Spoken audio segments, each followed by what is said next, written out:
ये सोचना भी अजीब लगता है ना कि हजारों किलोमीटर दूर चल रहा एक युद्ध भारत में किसी के घर के चूल्हे को कैसे ठंडा कर सकता है। चलिए आज इसी चौंकाने वाले कनेक्शन को समझते हैं। सवाल सीधा है कि आखिर 2400 किलोमीटर दूर हो रहे एक झगड़े की वजह से भारत में 400 फैक्ट्रियां बंद कैसे हो सकती हैं। आज हम तेहरान में हो रही घटनाओं को गुजरात के मोरबी जैसे शहर से जोड़कर देखेंगे। देखिए, गुजरात के मोरबे में 400 सिरेमिक फैक्ट्रियां बंद हो गईं और करीब 4 लाख मजदूरों को घर भेज दिया गया।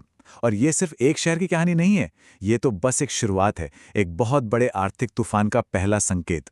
सोचिए, मोरबी जहां भारत की 80% से ज़्यादा सिरेमिक टाइल्स बनती हैं, वहां के कारखाने बंद हो गए। नतीजा, उत्तर प्रदेश, बिहार, उड़ीसा से आए लाखों मजदूरों को अपना सामान बांधकर घर लौटना पड़ा। अब ये समझने के लिए कि ऐसा हो क्यों रहा है, हमें दुनिया के नक्शे पर एक बहुत ही खास जगह पर चलना होगा। पानी की एक पतली सी पट्टी जिसे स्ट्रेट ऑफ हॉर्मुज कहते हैं। ये स्ट्रेट ऑफ हॉर्मुज असल में पूरी दुनिया की तेल और गैस इकोनॉमी के लिए एक पुल जैसा है। खाड़ी देशों से जो भी एनर्जी एक्सपोर्ट होती है उसका ज्यादातर हिस्सा यानी हर रोज के लगभग 2 करोड़ बैरल तेल इसी एक रास्ते से होकर गुजरता है। और मजे की बात यह है कि ईरान ने अपनी लोकेशन का फायदा उठाकर इसे एक तरह का टोल बूथ बना लिया है। वही तय करता है कि यहां से कौन सा जहाज गुजरेगा और किस कीमत पर। इस रास्ते की अहमियत का अंदाजा आप डोनाल्ड ट्रंप के इस बयान से लगा सकते हैं।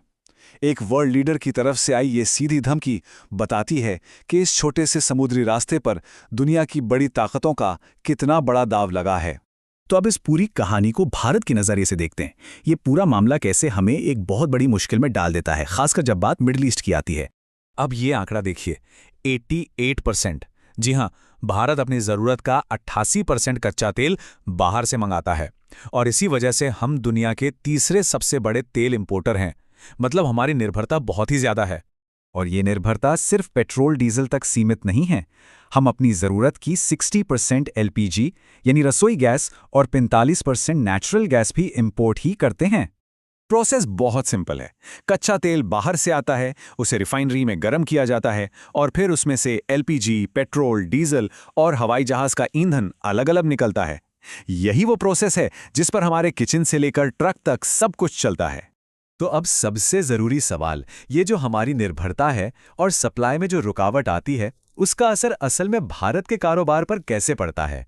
असर हर तरफ दिखता है। मोरबी की सिरामिक फैक्ट्रियों से लेकर करनाल के राइस मिल्स तक, सूरत की टेक्सटाइल यूनिट से लेकर देश भर के रेस्टोरेंट्स और केटरर्स तक। प्रोडक्शन रुक जाता है, सप्लाई चेन ठप हो जाती है। सूरत का ही उदाहरण ले लीजिए, जो हमारा टेक्सटाइल हब है। वहां अकेले 5 लाख दिहाड़ी मजदूरों की नौकरी चली गई और उन्हें शहर छोड़कर जाना पड़ा। लेकिन ये आर्थिक झटका सिर्फ फैक्ट्री के गेट पर नहीं रुकता, ये वहां से निकलकर सीधा हमारे आपके घर के किचन में पहुंचता है। ये कहानी देखिए, माया रानी 36 साल की एक माँ जो 4 साल तक हर रोज अपने छोटे बच्चे को लेकर गैस एजेंसी के चक्कर काटती रहीं और हर बार खाली हाथ लौटती थीं।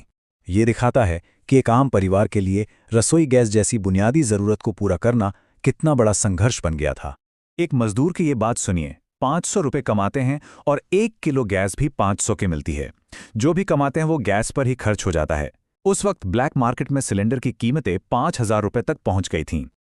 और सबसे डराने वाली बात जानते हैं क्या है? पूरे देश के पास सिर्फ 18 दिन का एलपीजी स्टॉक रहता है। सिर्फ 18 दिन। मतलब अगर सप्लाई चेन में कोई लंबी गड़बड़ हो जाए तो हमारे पास कोई बड़ा सेफ्टी नेट है ही नहीं। तो इस संकट से निपटने और भविष्य में ऐसी मुश्किलों से बचने के लिए एक लंबी सोच के साथ बड़ा बदलाव लाया जा रहा है। फौरी तौर पर तो सरकार ने ईरान से डिप्लोमेटिक बात की, इंडियन नेवी के साथ मिलकर ऑपरेशन ऊर्जा सुरक्षा चलाया, लेकिन साथ ही आम लोगों को बचाने के लिए 28,000 करोड़ रुपए की सब्सिडी का बोझ भी उठाया। और यहीं से नई स्ट्रैटेजी की शुरुआत होती है। एलपीजी सिलेंडर जो मिडिल ईस्ट से आता है, जिसकी कीमतें दुनिया के बाजार में घटती बढ़ती रहती हैं, उसे बदलकर इंडक्शन स्टोव को अपनाना, जो घर की बिजली से चलता है, जिसकी कीमतें स्थिर हैं और जो हमें एनर्जी सिक्योरिटी देता है। लॉन्ग टर्म प्लान है मास इलेक्ट्रिफिकेशन, मतलब इंडक्शन स्टोव को बढ़ावा देना, 2030 तक 30% गाड़ियों को इलेक्ट्रिक बनाना और सोलर और विंड पावर में जमकर निवेश करना। ये सब उसी संकट से मिले सबक का नतीजा है। असल में ये एक दुष्चक्र है। तेल के दाम बढ़ते हैं तो डॉलर की मांग बढ़ती है, इससे हमारा रुपया कमज़ोर होता है। रुपया कमज़ोर होने से इंपोर्ट और महंगा हो जाता है, फिर विदेशी निवेशक पैसा निकालने लगते हैं और हमारा स्टॉक मार्केट गिर जाता है। ये एक ऐसा जाल है जिससे निकलना बहुत ज़रूरी है। और अंत में एक बड़ा सवाल, क्या देश को पूरी तरह से बिजली और रिन्यूएबल एनर्जी की तरफ ले जाना ही हमारी एनर्जी सिक्योरिटी का पक्का समाधान है? क्या ये बड़ा बदलाव हमें भविष्य के ऐसे ग्लोबल झटकों से वाकई बचा पाएगा?